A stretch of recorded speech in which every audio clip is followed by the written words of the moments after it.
ప్రభు అయిన యేసుక్రీస్తు నామంలో ఈ రాత్రి సమయంలో బైబిల్ తరపుకి వచ్చినటువంటి సహోదరులందరికీ కూడా వందనాలు తెలియజేస్తున్నాను.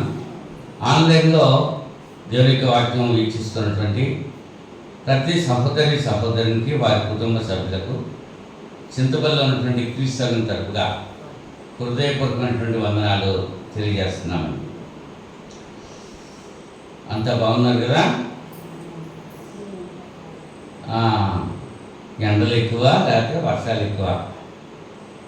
వరద బాధితులు పాపం విజయవాడ, ఖమ్మం పరిసర ప్రాంతాల్లో వాళ్ళకి ఇంకా తీరుకోలేదు.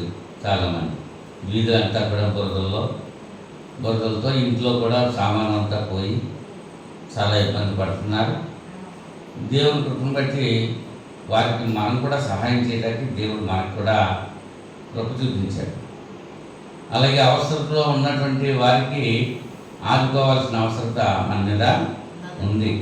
దేవుని యొక్క ప్రేమ బట్టి అలాగా ఒకరి కష్టకాల్లో ఒకరు పాలు పొందుకుంటాం, ఒకరి గురించి ఒకరు ప్రార్థన చేయటం అనేది మంచిది అనేటువంటి విషయాన్ని దేవుని వాక్యం మనకు తెలియజేస్తుంది. చిన్న ప్రార్థన చేసుకుని దేవుని యొక్క వాక్యంలోనికి మనం వద్దాం. మహోన్నతుడా, పరిశుద్ధుడా, ప్రేమ స్వరూపి, నీ పరిశుద్ధమైన, ఘనమైన, ఉన్నతమైన, శ్రేష్టమైన నామానికి స్తుతులు స్తోత్రాలు సమర్పణ చేస్తున్నాం తండ్రి. ఇంత పర్యంతము నాయన కీర్తన ద్వారా స్తుతి పొందారు నాయన. గతించిన శుక్రవారం నుంచి ఇంత పర్యంతము మీ మహా దయచేత కృపచేత నన్ను మమ్మల్ని సజ్జీలకులు ఉంచారు, సురక్షితంగా కాచి కాపాడారు. మీకు స్తోత్రాలు చెల్లిస్తున్నాను. ఈ రీతిగా ప్రపంచవ్యాప్తంగా ఏ ప్రదేశాల్లో బైబిల్ తరగతులు నిర్వహిస్తున్నారో ఆయా ప్రదేశాల్లో మీ కృప చూపి నడిపించండి. అట్లాగే మా గురించి ప్రార్థిస్తున్న ప్రతి బిడ్డను దీవించి మీరు కృప చూపండి. వాతావరణాన్ని కూడా మీ అదుపులో ఉంచుకొని మరొక తుఫాను నాయన మరి ప్రభావితం అవుతూ ఉంటుండగా నాయన మాకు నెమ్మది దయచేయండి. వ్యవసాయదారుల కొరకు ప్రార్థన చేస్తున్నాను, వ్యాపారస్తుల కొరకు ప్రార్థన చేస్తున్నాను నాయన, మరి ఉద్యోగస్తుల కొరకు ప్రార్థన చేస్తున్నాను, డైలీ కార్మికుల కొరకు ప్రార్థన చేస్తున్నాను. పనిపాట్లు చేసుకోవడానికి ఇబ్బంది లేకుండా వాతావరణాన్ని మెరుపులో ఉంచుకుంటారని ప్రార్థన చేస్తున్నాను నాయన. ఈ రాత్రి సమయంలో బైబిల్ తరగతికి కూడా వచ్చినటువంటి ప్రతి బిడ్డను దీవించండి. ఇంకా రావాల్సిన బిడ్డలతో మాట్లాడి ప్రార్థనాపూర్వకంగా ఈ సమయంలో రావడానికి మీ కృప కొరకు కనిపెడుతున్నాం. ఆన్లైన్లో వీక్షిస్తున్నటువంటి ప్రతి బిడ్డను మీరు దీవించి ఆశీర్వదించి మీ కృపలో భద్రపరచండి. ఈ సమయంలో నా తండ్రి మీ యొక్క లేఖనాలు ప్రియమైన మీ బిడ్డలకు అందించడానికి నేను నిలబడి ఉన్నాను. అపవిత్రమైన నా ప్రజలు కాల్చి పవిత్రపరిచి పరిశుద్ధమైన లేఖనాలు ప్రియమైన మీ బిడ్డలకు అందించడానికి ఒక పన్నుగా నన్ను వాడుకొని మీ నామానికే మహిమ ఘనత ప్రభావం తెచ్చుకుంటారని యేసుక్రీస్తు నామములో ఈ ప్రార్థనకి వేడుకుంటున్నాను తల్లకు తండ్రి, ఆమేన్. మరొకసారి అందరికీ వందనాలు తెలియజేస్తున్నా. గత వారం మనం దేని గురించి మాట్లాడుకున్నాం చెప్పగలరా?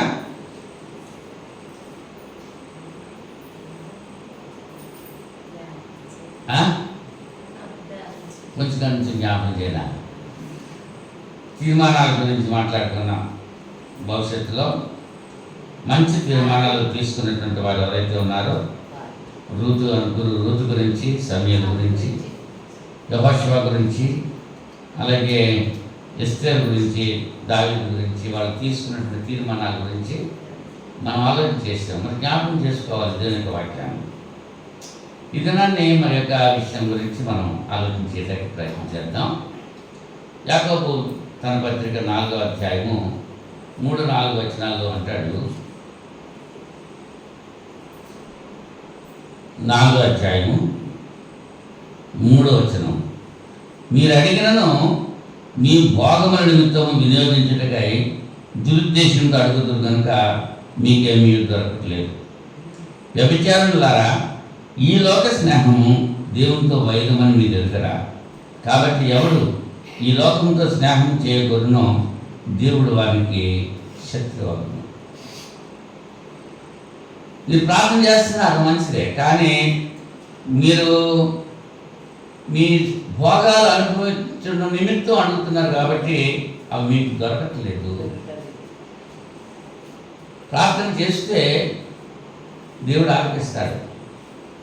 అయితే ఆ ప్రార్థన చేసేటువంటి వారు కొన్ని కండిషన్స్ ఉన్నాయి. ప్రభు మన ప్రార్థన ఆలకిస్తాడు.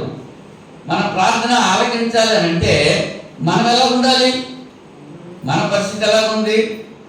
యాకోబు అంటాడు, మీరు మీ భోగాల నిమిత్తం అడుగుతున్నారు, ప్రార్థన చేస్తున్నారు అని చెప్పి మీరు పొందలేకపోతున్నారు. మరి వీటి కొరకు అడగాలి.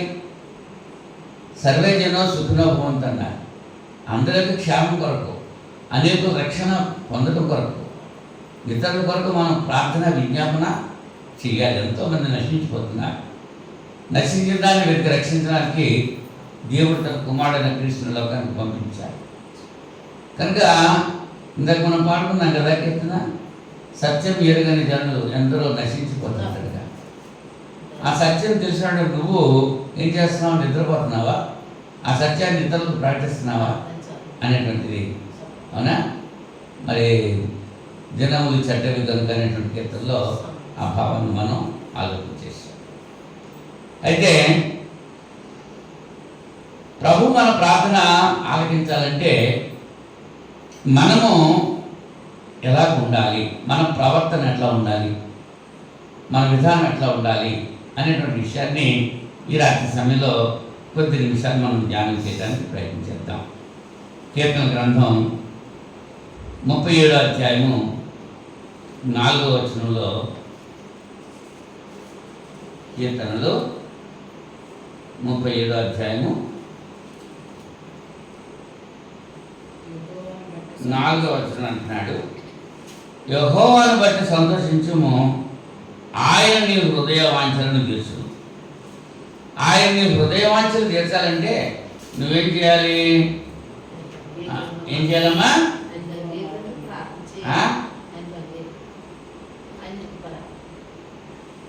సంతోషించాలి. ఇక్కడ ఉంది, మనం ఎక్కడికెళ్ళక్కర్లేదు. యెహోవాను బట్టి సంతోషించుము. చెప్పండి. ఆయన నీ హృదయ వాంఛలను తీర్చును. అంటే మన హృదయంలో ఉన్నటువంటి కోరికలు తీర్చబడాలి అని అంటే దేవుని యందు మనం సంతోషించాలి. మన సంతోషం ఇతర కారణాలు బట్టి, చాలా కారణాలు బట్టి సంతోషిస్తున్నాం మనం. కానీ దేవుని యందు సంతోషించాలి అనేటువంటి విషయాన్ని జ్ఞాపకం చేస్తున్నాడు భక్తుడు. యోబు గ్రంథం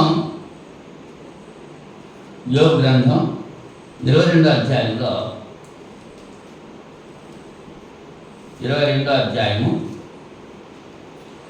21వ వచనం నుంచి చదువుతున్నాను, చూడండి మీరు. ఆయనతో సహవాసం చేసిన ఎడల మీకు సమాధానం కలుగును. నాకు యాకోబు పత్రికలో ఏమన్నాడు? వ్యభిచారులారా, ఈ లోక స్నేహము దేవునితో విరోధమని మీకు తేలితాండ. ఇప్పుడు యోబు గారు ఏమంటున్నారు? ఏమంటున్నారు? యోబు గారు ఏమంటున్నారు?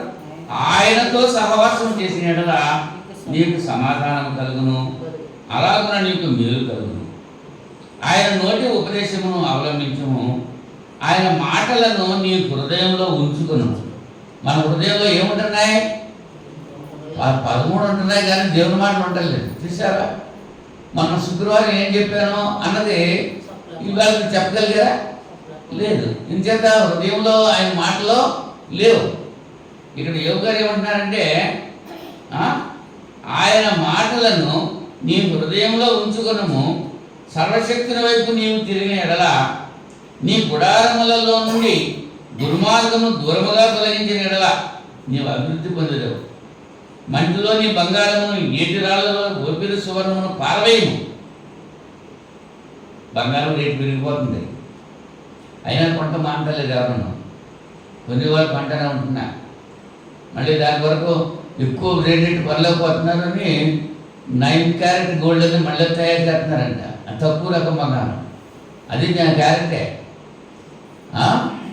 9 క్యారెట్ బంగారం అంట, అది తయారు చేస్తున్నారంట. సామాన్యులంతా కొనుక్కుని ఆభరణాలు వేసుకోవడం కోసం.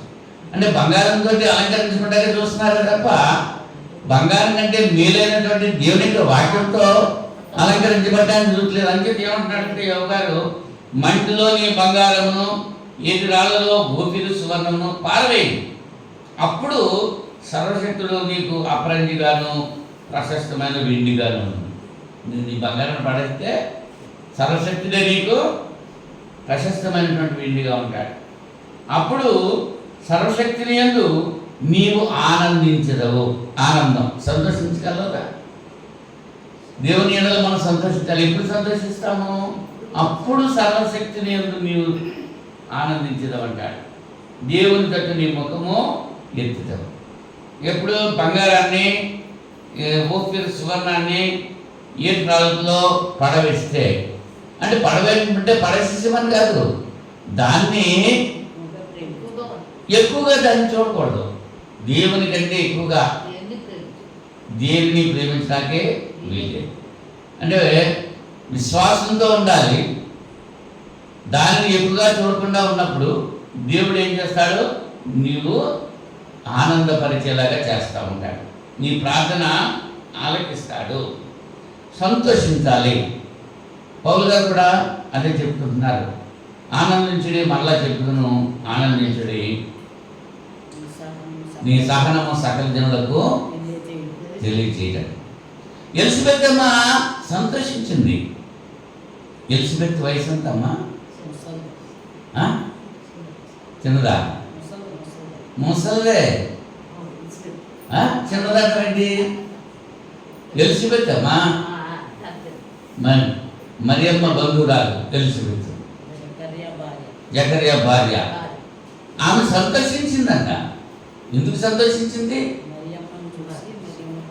మరియమ్మ గర్భంలో రక్షకుడు ఉదయిస్తున్నాడు.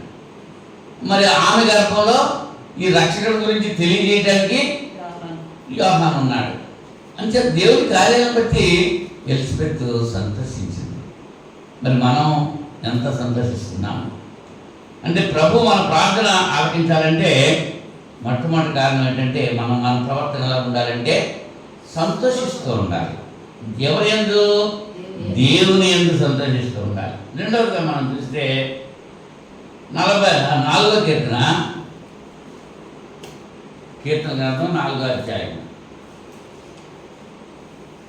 4వ కీర్తన 3వ వచనంలో 4వ కీర్తన 3వ వచనం అంటాడు, యెహోవా తన భక్తులను తనకు ఏర్పరచుకొనుచున్నాడని తెలుసుకున్నాడు. నేను యెహోవాకు మొరపెట్టగా ఆయన ఆలకించు. యెహోవా తన భక్తులను తనకు ఏర్పరచుకున్నాడు. అంటే ఏముండాలి? భక్తి ఉండాలి. దేవుడు మన ప్రార్థన ఆలకించాలంటే మొట్టమొదటిగా మనం సంతోషంగా ఉండాలి. దేవుని యందు, లోకం యందు కాదు సంతోషం. లోకంతో సంతోషం కాదు, లోకంతో గుర్తు పెట్టుకుంటాం కాదు, దేవునితో సహవాసం కలిగి దేవునిలో సంతోషించాలి. రెండవదిగా మనం చూస్తే భక్తి కలిగి ఉండాలి. ఎలా ఉండాలమ్మా? భక్తి కలిగి ఉండాలి. మీకా గ్రంథం 7వ అధ్యాయము, మీకా గ్రంథం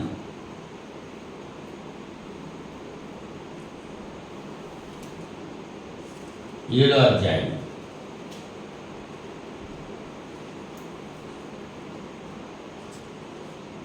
7వ గ్రంథం తీసారా? 7వ అధ్యాయం 767వ పేజీ 7వ అధ్యాయం 2వ వచనం చదువుతున్నాను. నేను చదువుతున్నాను, మీరు జాగ్రత్తగా వినాలి. భక్తుడు దేశంలో లేకపోయాను. అబ్బా, దేవుడు ఏం చేస్తున్నాడు? భక్తుల్ని ఏర్పాటు చేసుకుంటున్నాడు. ఆయన వరకు 4వ కీర్తన 3వ జనంలో ఉన్నాం. భక్తుడిని దేవుడు ఏర్పాటు చేసుకుంటున్నాడు. ఇక్కడ మీకా గారు ఏమంటున్నారు? భక్తుడు దేశంలో లేకపోయాను, జనులలో యథార్థపరుడు ఒక్కడును లేడు. యథార్థపరుడు ఒక్కడు కూడా లేడంట. ఉన్నాడా? నేను చెప్పట్లేదు, వాక్యం చెప్తాను. ఒక్కడు కూడా లేడు. అందరూ ప్రాణహాని చేయటకై పొంచి వారే. ప్రతి మనుష్యుడును కిరాతుడై తన సహోదరుని కొరకు వలలను ఊపును. 2 చేతులతోనూ కీడు చేయ పూనుకుందురు. అధిపతులు బహుమానం కోరుదురు, న్యాయాధిపతులు లంచం పుచ్చుకుందురు. గొప్పవారు తమ మోసపు కోరికను తెలియజేయరు, అలాగని వారు ఏకపట్టుగా నుండి దాన్ని ముగించరు. వారిలో మంచివారు ముండ్ల చెట్టు వంటి వారు, వారిలో యథార్థవంతులు ముండ్ల కంచె కంటెను ముండ్లు ముండ్లుగా ఉండరు. నీ కాపురుల దినము, నీవు శిక్షణను దినము వచ్చుచున్నది. ఇప్పుడే జనులు కలవరపడుతున్నారు. స్నేహితుని యందు నమ్మిక ఉంచవద్దు, ముఖ్య స్నేహితుని నమ్ముకొనవద్దు. నీ కౌగిటిలో పండుకొని ఉన్న దాని ఎదుట నీ పెదవుల ద్వారమునకు కాపు పెట్టము. కుమారుడు తండ్రిని నిర్లక్ష్య పెట్టుతున్నాడు, కుమార్తె తల్లి మీదకి కోడలు అత్త మీదకి లేచుడు. ఎవరి ఇంటి వారు వారికే విరోధులగురు. అమ్మా, అర్థమవుతుందా? కుమారుడు తండ్రిని నిర్లక్ష్యపడుతున్నాడట, కుమార్తె తల్లి మీదకి కోడలు అత్త మీదకి లేస్తున్నారంట. అవునా? ఎవరి ఇంటి వారు వారికే విరోధులు. ఎటువంటి పరిస్థితుల్లో ఉన్నప్పటికీ కూడా 7వ వచనంలో, అయినను యెహోవా కొరకు నేను ఎదురు చూసేదను, రక్షణకర్త నా దేవుని కొరకు నేను కనిపెట్టాను. అటువంటి భయంకర పరిస్థితులు కలిగి ఉన్నప్పటికీ కూడా భక్తుడు ఏం చేస్తాడంటే దేవుని కొరకు ఎదురు చూస్తాడు. ఆ భక్తి కలిగి ఉంటేనే దేవుడు మన యొక్క ప్రార్థన ఆలకిస్తాడు. అవునా? యెహోషువ ప్రార్థన చేశాడు, సూర్యుడు చంద్రుడు ఆగిపోయారు. యెహోషువ మనలాంటి మనిషే కదా, ఎంత భక్తి పరిగెడితే సూర్యుడు చంద్రుడు కూడా అతని యొక్క మాటకు లోబడ్డారు. మరి మనం ఏం చేస్తున్నాం?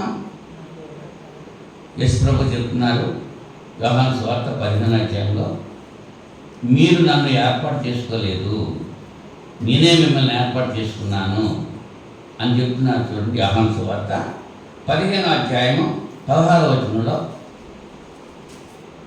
యోహాను సువార్త 15వ అధ్యాయము 16వ వచనంలో, మీరు నన్ను ఏర్పరచుకొనలేదు, మీరు నా పేరట తండ్రిని ఏం అడుగుతారో అది ఆయన మీకు అనుగ్రహించినట్లు మీరు వెళ్ళి ఫలించుటకును మీ ఫలము నిలిచుటకును నేను మిమ్మల్ని ఏర్పరచుకుని నియమించుకుని, మీరు ఒకరినొకరు ప్రేమింపవలనని ఈ సంగతులను మీకు ఆజ్ఞాపించుతున్నాను. లోకము మిమ్మల్ని ద్వేషించిన ఎడల మీకంటే ముందుగా నన్ను ద్వేషించడని మీరు ఎరుగుతారు. మీరు లోక సంబంధులైన ఎడల లోకము తన వారిని స్నేహించును, అయితే మీరు లోక సంబంధులు కాదు. నేను మిమ్మల్ని లోకంలో నుండి ఏర్పరచుకుంటుని, అందుచేతనే లోకము మిమ్మల్ని ద్వేషించుతున్నది. దేవుని యొక్క మనసు కలిగి, క్రీస్తు యొక్క మనసు కలిగి మనం జీవిస్తుంటే లోకం మనల్ని ద్వేషిస్తుంది. అవునా? భక్తి చేస్తే ఏం చేస్తున్నారు? మన లోకంలో వ్యతిరేకత వస్తుంది ఈ లోకంతో. అంతేగా ఈ లోకంతో పొత్తు చేసుకుంటే దేవునితో విరోధం అయిపోతారు. దేవునితో సహవాసం కలిగి ఉండాలి తప్ప లోకంతో సహవాసం కాదు. భక్తి చేయాలి అని అంటే ఏం చేయాలన్నమాట? భక్తి కలిగి జీవించాలి. దావీదు గారు ఎన్నిసార్లు ప్రార్థన చేశారంట? 55వ కీర్తన 55వ కీర్తన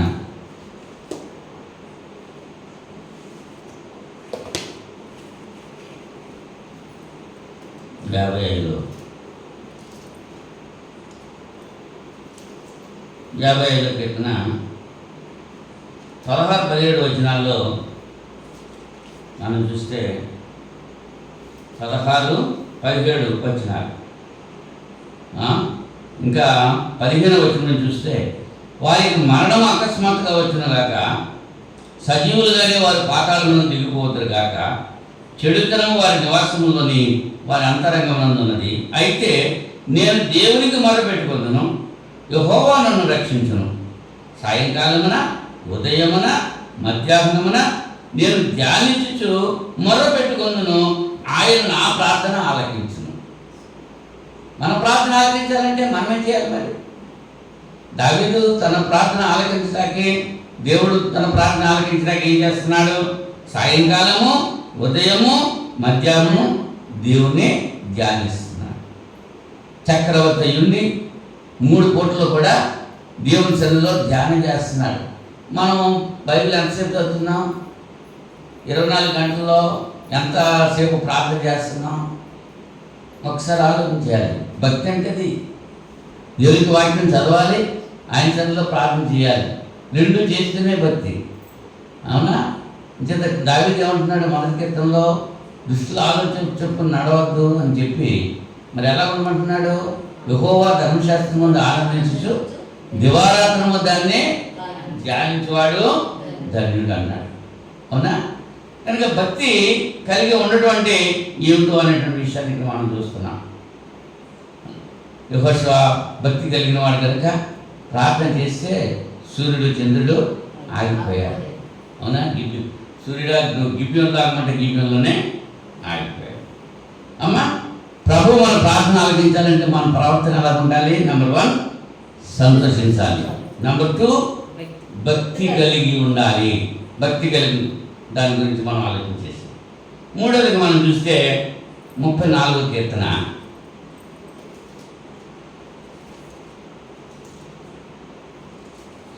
17వ వచనంలో, నీతిమంతులు మొరపెట్టగా యెహోవా ఆలకించును, వారి శ్రమలన్నిటిలో నుండి వారిని విడిపించును. అంటే దేవుడు మన ప్రార్థన ఆలకించాలంటే మనం ఎలా ఉండాలి? నీతిమంతులుగా ఉండాలి. నీతి లేని వాడు కోతి కంటే పాడు. అవునా? నీతిమంతులుగా ఉండాలి. నీతిమంతులు మొరపెట్టగా యెహోవా ఆలకించును. నీతిమంతులు మొరపెడితేనే యెహోవా ఆలకిస్తాడండి. అంటే మన మొర్ర దేవుడు ఆలకించాలనంటే మనం నీతిమంతులుగా ఉండాలి. బుద్ధి లేని వాడిగా ఉండకూడదు, నీతిమాలిన వాడిగా ఉండకూడదు.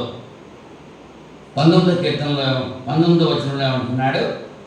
34వ కీర్తనలోనే 19వ వచనంలో, నీతిమంతునికి కలుగు ఆపదలు అనేకములు, వాటన్నిటిలో నుండి యెహోవా వారిని విడిపించును.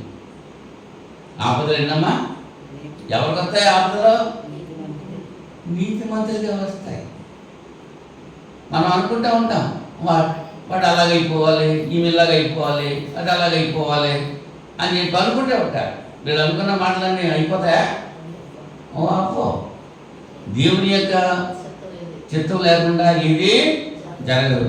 నీతిమంతునికి కలుగు ఆపదలంట అనేకలంట. భక్తిగా ఉన్నాము, నీతిమంతులుగా ఉన్నాము, మనకే ఇంటి ఆపదలు ఏమిటి అని ఆలోచనలో ఉంటాం మనం. కానీ ఎన్ని ఆపదలు ఎక్కువగా వస్తే అంత నీతిమంతులు అవుతారు. అటువంటి ఆ శ్రమలన్నిటిలో నుంచి కూడా ఏం చేయాలి? యెహోవా వారిని విడిపిస్తాడు. నీతిమంతునికే ఆపదలు వస్తాయి. అబ్రాహాముకి ఆపదలు రాలేదా? యాకోబుకి రాలేదా? ఇస్సాకుకి రాలేదా? యోసేపుకి రాలేదా? వచ్చిన యోబుకి రాలేదా? అవునా? దావీదుకి రాలేదా? ఆపదలు నీతిమంతులుగా ఉన్న వాళ్ళకే ఆపదలు ఎక్కువ వస్తాయి. వాటన్నిటి నుంచి తప్పించేది దేవుడు అనేటువంటి విషయాన్ని మనం గుర్తించాలి. 3 విషయాలు చెప్పారు. ఏంటి? మన ప్రార్థన దేవుడు ఆలకించాలంటే మనం దేవుని యందు సంతోషించాలి, దేవుని యందు భక్తి కలిగి ఉండాలి, నీతిమంతులుగా ఉండాలి. మరి 3 చెప్పారు. 4వది మనం చూస్తే మీకా గ్రంథం ఇందాక చూసుకున్నాం కదా, ఇందాక చదువుకున్నాం. మరొకసారి చేద్దాం. మీకా గ్రంథం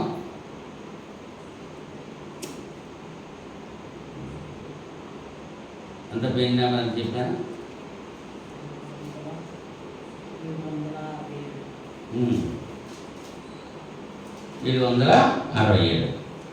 మీకా గ్రంథంలో 7వ అధ్యాయంలో 7వ వచనం అంటున్నాడు, యెహోవా కొరకు నేను ఎదురు చూచెదను, రక్షణకర్తయు నా దేవుని కొరకు నేను కనిపెట్టి ఉండును. ఏం చేయాలంట? అంటే లోకమంతా ఎలాగుంది? ఈ పై విధంగా ఉంది. మీకా గ్రంథం 7వ అధ్యాయంలో మనం చూస్తే 2వ వచనం నుంచి చదువుతుంటే, భక్తుడు దేశంలో లేకపోయాను అంటున్నాడు. అవునా? భక్తుడు దేశంలో, జనులలో యథార్థపరుడు ఒక్కడునూ లేడు. అందరూ అబద్ధాలే, అందరూ మోసం చేసేవాళ్ళే, అందరూ ఎదుటివాడికి గిడి చేసేవాళ్ళే. న్యాయాధిపతులేమో లంచం పుచ్చుకుంటున్నారు, అధిపతులేమో బహుమానం కోరుతున్నారు. వాళ్ళలో మంచివారు ముండ్ల చెట్టు వల్లే ఉంటువారు అంట. వాళ్ళు మంచివాడు అనుకుంటే ముళ్ళ చెట్టు అంట. అవునా? వారిలో యథార్థవంతులు ఎలా ఉన్నారు?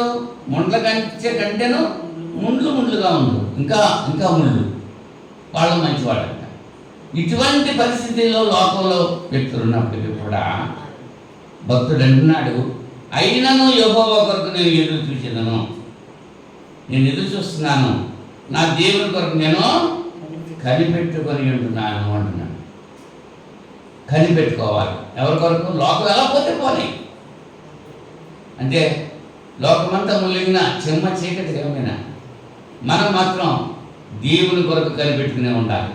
మన ప్రార్థన దేవుడు ఆలకించాలంటే మనం దేవుని కొరకు కనిపెట్టుకుని ఉండాల్సినటువంటి అవసరం ఉంది అనేటువంటి విషయాన్ని మనం ఇప్పుడు చూస్తుంటున్నాం.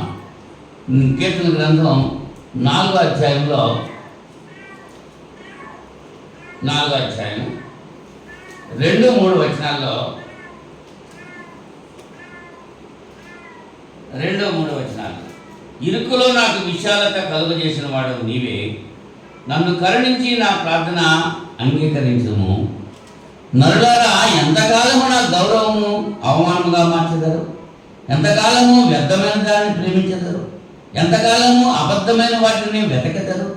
యెహోవా తన భక్తులను తనకు ఏర్పరచుకుంటున్నాడని తెలుసుకుని నేను యెహోవాకు మొరపెట్టగా ఆయన ఆలకించును. భయము నుండి పాపము చేయకుడి. మీరు పడకల మీద నుండగా మీ హృదయంలో ధ్యానం చేసుకుని ఊరకుండుడి. నీతియుక్తమైన బలులు అర్పించుతూ యెహోవాను నమ్ముకొనిడి. ఇటువంటి బలులు అర్పించాలి, నీతియుక్తమైనటువంటి బలులు అర్పించి యెహోవాను నమ్ముకోవాలి.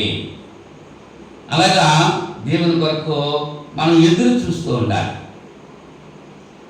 ఏం చేయాలి? యెహోవా తన భక్తులను తనకు ఏర్పరచుకున్నాడని మీరు తెలుసుకోండి. ఎంతకాలము నా గౌరవమును అవమానంగా మీరు మార్చేస్తారు? ఎంతకాలము వ్యర్థమైన దాన్ని ప్రేమిస్తారు? ఎంతకాలము అబద్ధమైన వాటిని వెతుకుతూ ఉంటారు? ఇంకా ఎంతకాలం మీ బ్రతుకుల్లో నిజమైన దైవం దేవుడని గుర్తించి ఆయన కుమారుడైన క్రీస్తులోనే రక్షణ ఉందనేటువంటి విషయాన్ని మరి మనసులో ఆలోచన చేసుకుని హృదయంలో ఉంచుకుని ఆయన వైపు తిరగాలి. అలా తిరగటం కాకుండా ఇంకా ఎంతకాలమో దేవుని యొక్క గౌరవాన్ని అవమానంగా మారుస్తారు అని అడుగుతూ ఉంటున్నాడు. ఒక ఆయన మరి కనిపెట్టి ఉన్నాడంట. అంటే కనిపెట్టుకొని ఉండాలి. ఎప్పటి వరకు కనిపెట్టడం అంటే ఏంటి? ఆయన చేసే వరకు వేచి ఉండాలి. మనం ప్రార్థన చేసాము, ఆయన మనం చేసిన ప్రార్థనకు ఆలకించే వరకు మనం ఏం చేయాలి? కనిపెట్టుకోవాలి.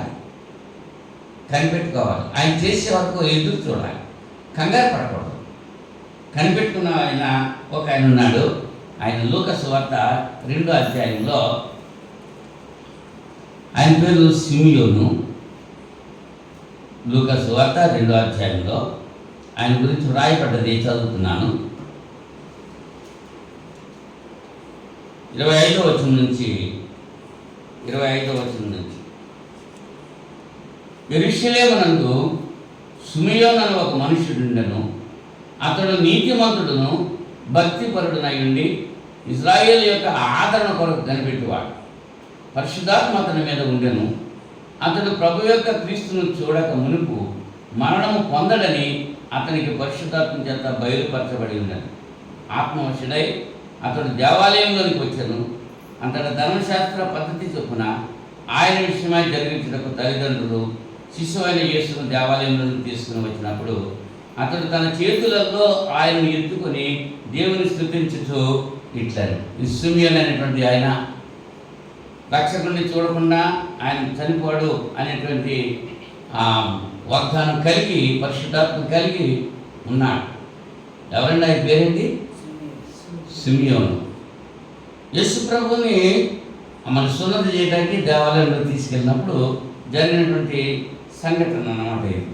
అప్పుడు ఆయన యేసు ప్రభుని చేతులతో తీసుకుని ఎత్తుకొని స్తుతించి ఏమంటున్నాడు? నాథా, ఇప్పుడు నీ మాట చెప్పిన సమాధానంతో నీ దాసును పోలిస్తున్నావు. అన్ని జనులకు నిన్ను బయలుపరచుటకు వెలుగుగాను, నీ ప్రజలైన ఇజ్రాయేలుకు మహిమగాను నీవు సకల ప్రజల ఎదుట సిద్ధపరిచిన నీ రక్షణ నేను కన్నులారా చూచితిని. యోసేపును ఆయన తల్లి ఆయన గురించి చెప్పబడిన మాటలు విని ఆశ్చర్యపడింది. యేసుప్రభు గురించి చెప్పాడండి ఈయన సిమియోన్ గారు. అవునా? అంతవరకు వేచి ఉన్నాడు ఆయన. ఆయన ఏం చేశాడు? ఆయన ఏం చేశాడండి? వేచి ఉన్నాడు, కనిపెట్టుకుని ఉన్నాడు. యేసుప్రభు అక్కడికి వచ్చే వరకు కూడా అతను బ్రతికే ఉన్నాడు. నాగా ఇప్పుడు నీ మాట చెప్పని నేను ప్రశాంతంగా సమాధానంతో నీ దాసుని పోలిస్తున్నావు అన్నాడు. అప్పుడు ఆయన చనిపోయినట్టుగా మనం చూసుకుంటున్నాం. కనుక కనిపెట్టుకున్నాడు. కనిపెట్టాలి. మనం ప్రార్థన చేసినప్పుడు దేవుడు మనకి ఇస్తాడు. మనకి ఇచ్చినటువంటి వాగ్దానం బట్టి మనం కనిపెట్టుకోవాలి. ఏదైతే ప్రార్థన చేస్తున్నామో, దేవుడి గురించి అయితే ప్రార్థన చేస్తున్నామో, అది పొందే వరకు మనం కనిపెట్టుకుని ఉండాలి. ఎన్ని చెప్పాను? 4 చెప్పాడు. అవునా? మన ప్రార్థన దేవుడు ఆలకించాలని అంటే, ఒకటి ఆయన యందు మనం సంతోషించాలి, రెండోది ఆయన పట్ల భక్తి కలిగి ఉండాలి, మూడోది నీతిమంతులుగా ఉండాలి, నాలుగోది ఆయన కొరకు కనిపెట్టుకుని ఉండాలి. ఆయన కొరకు కనిపెట్టుకుని ఉండాలి. మన ప్రార్థన ఆయన ఆలకించాలని. ఆఖరిగా ఆయన సన్నిధిలో మనము మొర్ర పెట్టాలి. మొర్ర అంటే ఏమిటి?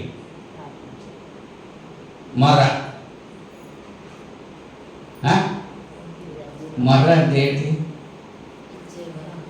ఏడుపు. ఆయన సన్నిధిలో ఏడుస్తూ ఉండాలి. ఆయన సన్నిధిలో గుజాడుతూ ఉండాలి. కీర్తన గ్రంథం 18వ అధ్యాయము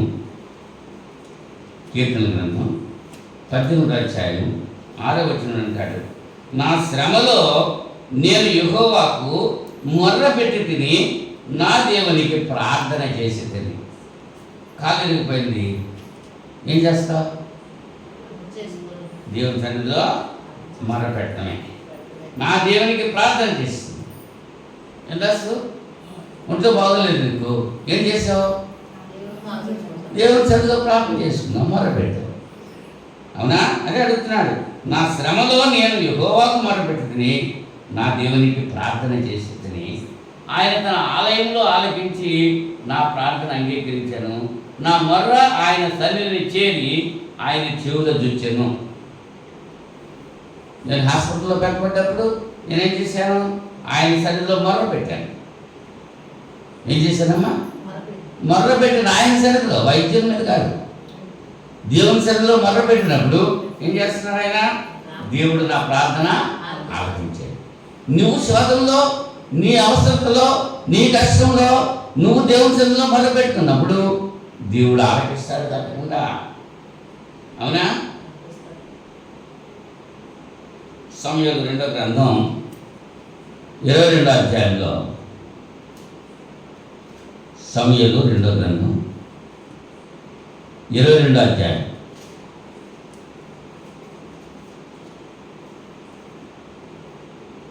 7వ వచనంలో, 22వ అధ్యాయము 7వ వచనంలో, నా శ్రమలో నేను యెహోవాకు మొరపెట్టుకుని నా దేవుని ప్రార్థన చేసి తిని ఆయన తన ఆలయంలో ఆలకించి నా ప్రార్థన అంగీకరించాను. నా మొర్ర ఆయన చెవులలో చేర్చాను. దావీదు మాట్లాడుతున్నాడండి. యెహోవా తను దావీదును సౌలు చేతిలో నుండి, తన శత్రువులందరి చేతిలో నుండి తప్పించిన దినాన్ని ఈ గీతాన్ని రాశాడు అని చెప్పి 22వ అధ్యాయం 1వ వచనంలో మనం చూస్తున్నాం. దావీదు ఏమంటున్నాడమ్మా? నా శ్రమలో నేను యెహోవాకు మొరపెట్టుకుని నా దేవుని ప్రార్థన చేసుకుని ఆయన తన ఆలయంలో ఆలకించి నా ప్రార్థన అంగీకరించను. నా మొర్ర ఆయన చెవులలో అంటే మొరపెట్టాడు అన్నమాట. శ్రమలో మనం కూడా ఏం చేస్తూ ఉంటాం? శ్రమ వచ్చినప్పుడు అలా నిద్రపోతామా? ఏం చేస్తాం? నిద్ర రాదు. శ్రమ వచ్చినప్పుడు నిద్ర వస్తుందా? మొర్ర పెడతా ఉంటే దేవుని సన్నిధిలో. అవునా? లూకా సువార్త 18వ అధ్యాయం 7వ వచనంలో యేసు ప్రభువు వారు చెప్పిన ఉపమానం మనం చూస్తామంట. అన్యాయస్తుడైనటువంటి న్యాయాధిపతి ఎవడండి వాడు? న్యాయం చెప్పి కూడా అన్యాయం చెప్తాడు. అటువంటి వారి దగ్గర ఒక వృద్ధురాలు, విధవరాలు తన కేసుని సబ్మిట్ చేసిందనమాట. అవునా? అయితే అతను ఏం చేస్తున్నాడు? వాయిదాలు వేస్తున్నాడు, ఆమెను తిప్పుకుంటున్నాడు కూడా. అవునా? తిప్పుకుంటుంటే ఆవిడ ఎప్పుడు రమ్మంటే అప్పుడు ఎలాగా వెళ్తోంది. అదే 18వ అధ్యాయము, లూకా సువార్త 18వ అధ్యాయం మొదటి నుంచి చదువుతున్నాను. వారు విసుగక నిత్యము ప్రార్థన చేయుచుండవలనట్టుకు ఆయన వారితో ఈ ఉపమానం చెప్పాను. దేవునికి భయపడకయు మనుషులను లక్ష్య పెట్టకయు ఉండు ఒక న్యాయాధిపతి ఒక పట్టణంలో ఉన్నాడు. దేవుడంటే భయం లేదు, మనుషులంటే భయం లేదు. అటువంటి వాడు ఆ పట్టణంలో ఒక విధవరాలకు ఉన్నాడు. ఆమె అతని ఎదురు తరచుగా వచ్చి నా ప్రతివాదికి నాకు న్యాయం తీర్చమని అడుగుతూ వచ్చింది. కానీ అతడు కొంతకాలం ఒప్పకపోయాడు. న్యాయం తీర్చమని అడుగుతుంది. అవునా? అతడు కొంతకాలం ఒప్పకపోయాడు. తర్వాత అతడు నేను దేవునికి భయపడకయు మనుషులను లక్ష్య పెట్టకయు ఉండినను ఈ విధవరాలు నన్ను తొందర పెట్టుతున్నది కనుక ఆమె మాటి మాటికి వచ్చి గుజారకున్నట్లు ఆమెకు న్యాయం తీర్చునని తనలో తాను అనుకున్నాడు. దేవుడు అంటే నాకు లెక్కలేదు, మనుషులంటే లెక్కలేదు. ఏంటి ముసలిది నన్ను పీక్కు తింటుంది, ఎందుకు దీన్ని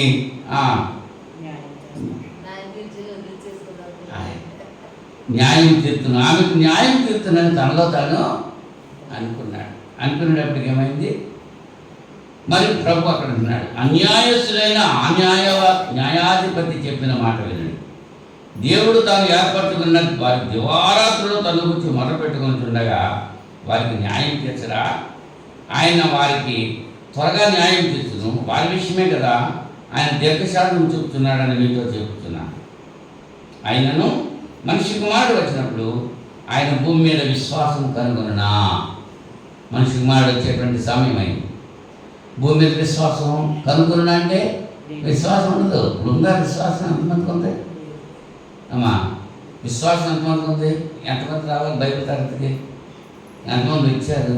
వచ్చిన వాళ్ళు ఎంతమందికి విశ్వాసం ఉంది? ఏదో కాలక్షేపం పెడతాం, వాళ్ళకపోతే బాగోదు అంటాం. అవునా? హృదయపూర్తిగా వచ్చిన వాళ్ళు ఎంతమంది అనే విషయాన్ని కూడా మనం కౌంట్ తీసుకోవాలి. కనుక అన్యాయస్తులైనటువంటి అన్యాయాధిపతి న్యాయం తీర్చడానికి కారణం ఏంటంటే ఆమె మొర్రపెట్టింది, ఆ విధవరాలు మొర్రపెట్టింది. మరి అన్యాయస్తులైనటువంటి అన్యాయవాదే ఆ మొర్ర ఆలకిస్తే న్యాయాధిపతి అయినటువంటి దేవుడు మన మొర్ర ఆలకించరా? మన ప్రార్థన ఆలకించరా? మనకు ప్రతిఫలం అనుగ్రహించరా? ఆయన మనకు ప్రతిఫలం అనుగ్రహించాలంటే, మన ప్రార్థన ఆయన ఆలకించాలంటే మనం ఏం చేయాలి? ఆయన సన్నిధిలో మొర్ర పెట్టాలి. ఎలా ఉండి మొర్ర పెట్టాలి? ఆయన ఆయన ఆయన పట్ల సంతోషం కలిగి, ఆయన పట్ల భక్తి కలిగి, ఆయన రాజు నీతిమంతులుగా మనం జీవిస్తూ ఆయన కొరకు కనిపెట్టుకుని ఆయన సన్నిధిలో మొర్ర పెట్టాలి. 5 విషయాలు మీకు ఈ రాత్రి సమయంలో జ్ఞాపకం చేయడం జరిగింది. అవునా? కీర్తన గ్రంథం 34వ అధ్యాయంలో, కీర్తనలో 34వ అధ్యాయంలో 15వ వచనంలో ఒక మాట నేను మీకు జ్ఞాపకం చేసి ముగిస్తా. 15వ అధ్యాయం, యెహోవా దృష్టి నీతిమంతుల మీద ఉన్నది, ఆయన చెవులు వారి మొర్రకు ఒగ్గి ఉన్నవి. ఎవరి మొరలు? ఎవరి చెవులు? దేవుని చెవులు నీతిమంతుల యొక్క మొరలకు ఒగ్గి ఉన్నవి. యెహోవా దృష్టి ఏమో నీతిమంతుల మీద ఉంది. అంచేత ఆ జలప్రళయము వచ్చినటువంటి ఆ పరిస్థితుల్లో దేవుని యొక్క దృష్టి నోవాహు మీద ఉంది. సొదొమ గొమొర్రా పట్టణాలు తగలబడ్డప్పుడు దేవుని యొక్క దృష్టి నీతిమంతుడైన లూతు మీద ఉంది. అదే ఇక్కడ చెప్తున్నాడు. ఆయన ఏమంటున్నాడు? నీతిమంతులు మొర్రపెట్టగా యెహోవా ఆలకించును, వారి శ్రమలన్నింటిలో నుండి వారిని విడిపించును. మరి నువ్వు విడిపిస్తే, నువ్వు మొర్రపెడితే దేవుడు విడిపించడా? ఏమా? నేను మొర్రపెడితే దేవుడు విడిపించడా? మన శ్రమ వచ్చినప్పుడు ఏం చేయాలి? మొర్ర పెట్టాలి. ఎక్కడ మొర్ర పెట్టాలి? మనుషుల దగ్గర మొర్ర పెడితే ఏం సుఖం లేదు. మనుషులతో చెప్పుకుంటే ఏమైనా పని అవుతుందా? ఇంచేత మనుషులంతా ఎల్లటి వాళ్ళని మీకా గ్రంథంలో మనం చదువుకున్నాం. మీకా గ్రంథం 7వ అధ్యాయంలో భక్తివంతుడు ఒక్కడు కూడా లేడు. లోకంలో భక్తుడు ఎవడన్నా ఉన్నాడా? భక్తివంతుడు అందరూ కూడా తప్పిపోయినటువంటి వారిగా ఉన్నారు. ఎదుటి వారిని కొంప ముంచేటువంటి ప్రశ్నలు ఉన్నారు. నీతిమంతుడు ఒక్కడు కూడా లేడు. మరి మనం నీతిమంతుగా ఉండాలి. ఉంటేనే ఎవరు నీతిమంతుడు? క్రీస్తు రక్తంలో కడగబడ్డటువంటి వాడే నీతిమంతుడు. క్రీస్తు రక్తంలో కడగబడ్డటువంటి వాడు. అవునా? మనం అలా కడగబడ్డావా? దేవుని సన్నిధిలో దేవుని బిడ్డగా నువ్వు జీవిస్తున్నావా? దేవుని కొరకు మరి దేవుని యందు సంతోషిస్తున్నావా? దేవుని పట్ల భక్తి కలిగి జీవిస్తున్నావా? దేవునితో మరి ఆయన ఎదుట నీతిమంతుడిగా.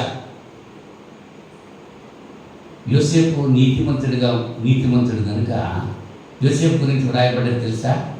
అతడు నీతిమంతుడై ఉన్నాడు కనుక తన భార్య అయినటువంటి మరియను రహస్యముగా విడనాడనించెను అని ఉంది లోకాసు వార్తలో.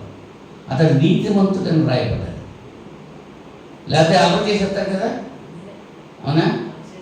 ఆ నీతిమంతుడు కాబట్టి అల్లరి చేయకుండా రహస్యంగా ఆమెను విడిచిపెట్టాలనే ఆలోచన కలిగి ఉన్నప్పుడు గబ్రియల్తో అతనితో కళ్ళలో వెళ్ళి అతని మరియ గురించి తెలియజేసింది.